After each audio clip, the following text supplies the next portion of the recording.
It's 8 o'clock when the Rio family hears police banging on their door and yelling outside. Now, Rio's two sisters are naturally resistant to allowing the police officers to get inside because Rio himself is doing homework and it is 8 o'clock at night and they do not want to be bothered. But they have to open the door anyway to the two police officers who proceed to threaten them with minor code violations such as unkempt grass or missing door numbers. Now, the police officers eventually leave and end their harassment, but the family knows that they'll be back tomorrow. Such dystopian instances are the result of the Pasco County policing system, which is the same one that labeled 15-year-old Rio Washidi a top 5 criminal in the area. And he was simply arrested for sneaking into carports and stealing some motorcycles. Now, the letter by the Pasco County police system was sent out to potential offenders in 2021, and it describes the program as one that will encourage change in your life through enhanced support and increased accountability. Now, these ideals presented in the letter tend to fall short of the reality of the situation. So, our debate team, my high school debate team, we discussed this predictive policing system and were able to flesh out all the moral and ethical nuances of the case, and thus I have come to the definitive conclusion through this exploration that the Pasco County policing system, as enforced as it is, needs to be abolished for its inhumane harassment that is plaguing the community and the simple illogical nature behind the system itself and how it's just inherently broken. Now, predictive policing in of itself is inherently authoritarian in that it forces help on people that did not necessarily ask for it without their consent. And Pasco County only enforces such detractions. Now, Tampa Bay Times criminologist David Kennedy from John Jay College of Criminal Justice described the Pasco County policing system as this. He said it was one of the worst manifestations of junk science and bad policing, and an absolute absence of common sense and humanity that he has ever seen in his career.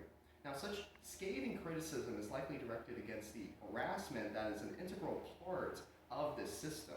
Former officers even confirmed this with Tampa Bay Times reporting that many were encouraged to look for these minor code violations, such as the unkempt grass, if family members were resistant, and potentially arrest them if they're in their way. Now, Tampa Bay Times also reported that many who did not want to be a part of this system were often fired or threatened with losing their jobs. And this all goes contrary to the predictive policing system's inherent purpose of mitigating harm, as it perpetuates harm within a system that has a supposed purpose of mitigating harm. Now, the same predictive policing system letter argues that it empowers people to live lawful, productive, and fulfilling lives. Well, besides the fact that positive intentions don't necessarily equate to negative actions being justified, Tampa Bay Times reports that many officers didn't share such altruistic goals. Many former officers said that peers treated catching targets as sport and even had no intentions of upholding any semblance of justice.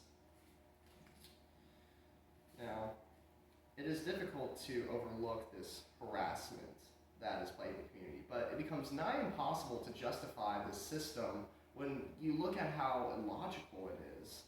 The criteria to predict future offenders is a point accumulation system, as reported by Tampa Bay Times.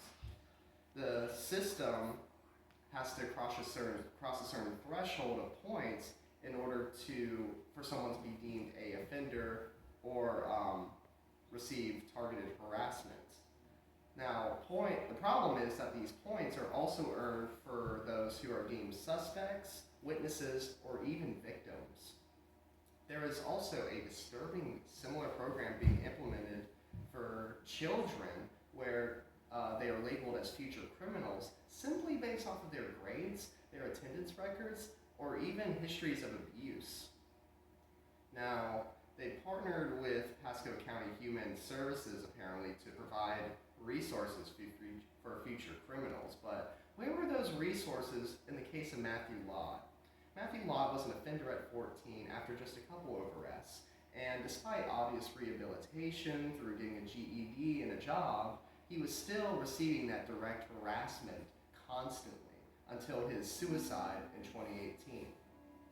Now, Tampa Bay Times confirms that officers knew about his suicidal history, but the only resource they could muster was a little card with 20 organizations that could potentially help. So, needless to say, this system is inherently broken and needs to be stopped for how it is harassing the community and plaguing it as a whole. Our justice system was founded on the idea of innocent until proven guilty. Pasco County policing proves that losing sight of that will be our downfall.